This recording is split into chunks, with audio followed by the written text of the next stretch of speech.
Sejumlah pasien dengan penyakit tak dikenal berdatangan ke Rumah Sakit Pusat Wuhan awal Desember 2019. Dr. Li Wenliang, dokter di rumah sakit, kemudian menyebarkan berita lewat sosial media bahwa para pasien menunjukkan gejala radang paru-paru akibat virus. Pejabat kesehatan Cina mulai menyelidiki pecahnya wabah. Sejumlah pasien pertama punya akses ke pasar ikan Huanan yang juga menjual binatang liar. Tanggal 1 Januari, pasar ditutup. Mengawali tahun 2020, pejabat kesehatan Cina mengumumkan penyebabnya, sebuah virus corona jenis baru.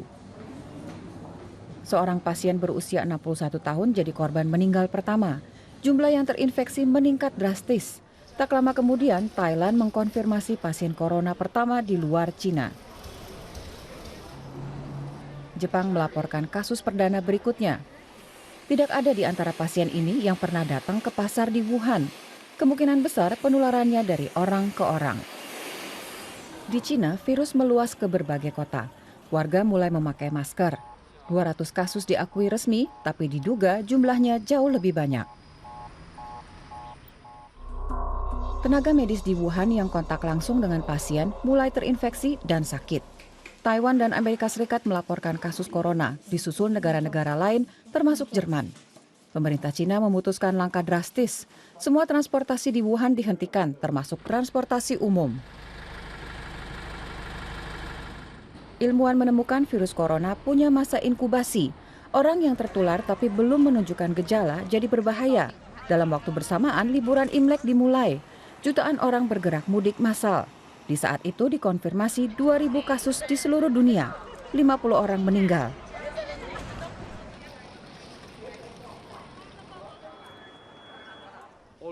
WHO menyatakan wabah sebagai situasi darurat kesehatan global dan menyerukan tindakan terkoordinir internasional. Awal Februari, Wuhan tetap ditutup total. Semua provinsi di Cina daratan melaporkan adanya kasus corona.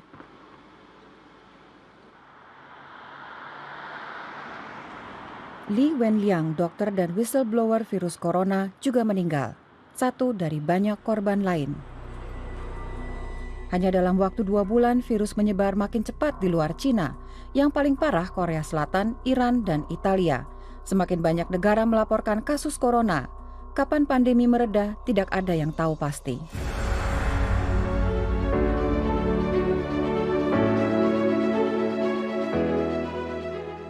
Dengan mewabahnya pandemi COVID-19 di Indonesia, pemerintah sudah memutuskan untuk menerapkan pembatasan sosial berskala besar atau yang disebut dengan PSBB, termasuk Komplek Margawangi di Bandung yang mulai menerapkan PSBB mulai dari tanggal 6 Mei sampai 19 Mei.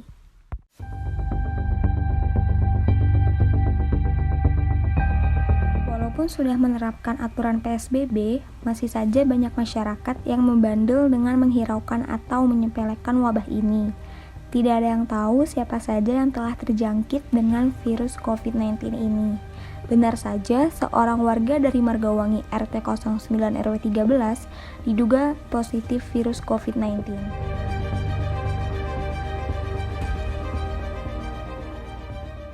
Saat ini pemerintah menganjurkan melakukan PSBB, yaitu pembatasan sosial berskala besar. Untuk itu, sebagai warga yang baik, yang cantik, yang cakep, harus menerapkan PSBB ini. Karena ini penting untuk kita semua, gak cuma kita doang, tapi kita semua makhluk di dunia ini, gitu kan. Biar wabah ini tuh gak terlalu luas gitu menyebarnya. Pasti kalian kangen kan, kayak pergi ke kampus, main sama teman-teman, kumpul keluarga, ya kan? Nah, makanya kita harus menaati peraturan-peraturan dari pemerintah, ya kan?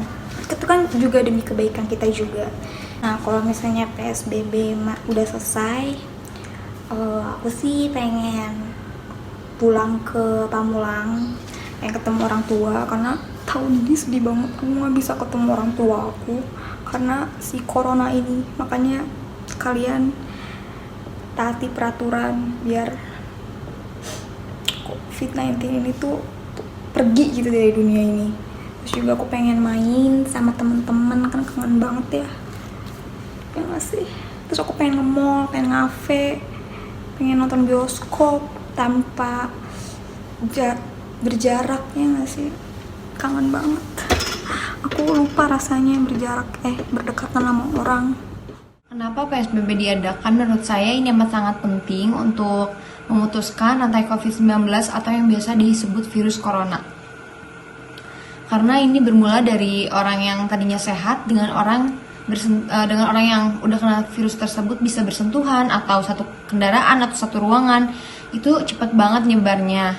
Makanya pemerintah mengadakan peraturan PSBB ini dengan selalu menggunakan masker, menjaga jarak, dan kalau nggak ada kepentingan yang penting banget, nggak usah keluar aja deh gitu. Karena demi kesehatan kita semua. Terus apa yang bakal saya lakukan setelah PSBB ini? Mungkin hal pertama yang bakal saya lakukan ini bertemu dengan keluarga yang jauh untuk bersilaturahmi. Karena kan kemarin juga habis lebaran, kita nggak bisa kumpul bareng karena pandemi ini. Makanya jadi setelah PSBB selesai, apalagi virusnya udah membaik, sebaiknya saya dan keluarga mendatangi dulu keluarga yang jauh. Terus ziarah ke makam-makam keluarga. Terus juga pengen lagi bisa beraktivitas seperti biasa di kuliahan. Halo. Jadi saat ini tuh pemerintah lagi melakukan pembatasan sosial berskala besar. Nah, bertujuan untuk mencegah penularan virus corona yaitu COVID-19. Nah, jadi buat teman-teman sekalian, yuk kita bantu pemerintah buat memaksimalkan tugas pemerintah di saat sedang krisis kesehatan. Jadi yang udah pada kangen, buat teman-teman yang pingin main lagi, nongkrong lagi, yuk kita bantu pemerintah. Kita sama-sama melakukan apa yang dianjurkan pemerintah, seperti kita harus diam di rumah, terus mencuci tangan, jaga kebersihan, yang kayak gitu kita lakuin. Jangan sampai pemerintah sudah membuat anjuran seperti itu terus kita langgar. Jadi kapan beresnya? Katanya kan kita udah kangen lah sama yang mungkin mau mudik ntar nggak bisa, mau pulang kampung juga nggak bisa gitu kan, ketemu keluarga jauh, bersilaturahmi. Nah, biar pemerintah ini maksimal, yuk kita bantu bersama cegah COVID-19 ini agar semuanya bisa cepat selesai. Mudah-mudahan kita sama-sama melakukan yang terbaik. Sebenarnya PSBB atau pembatasan sosial berskala besar itu memiliki tujuan penting pada situasi saat ini, yaitu untuk memutuskan mata rantai penyebaran virus corona yang sedang marak terjadi di masyarakat Indonesia.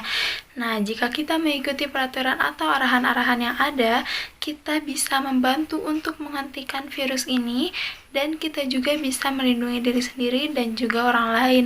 Tapi masih banyak sekali masyarakat yang tidak menghiraukan peraturan-peraturan ini sehingga mereka masih bisa melakukan kegiatan-kegiatan seperti biasanya, yaitu seperti berkumpul bersama teman-temannya, seperti berkegiatan seperti biasa tanpa menggunakan masker, sehingga mereka mudah terjangkit oleh virus ini dan terjadi lonjakan positif virus corona.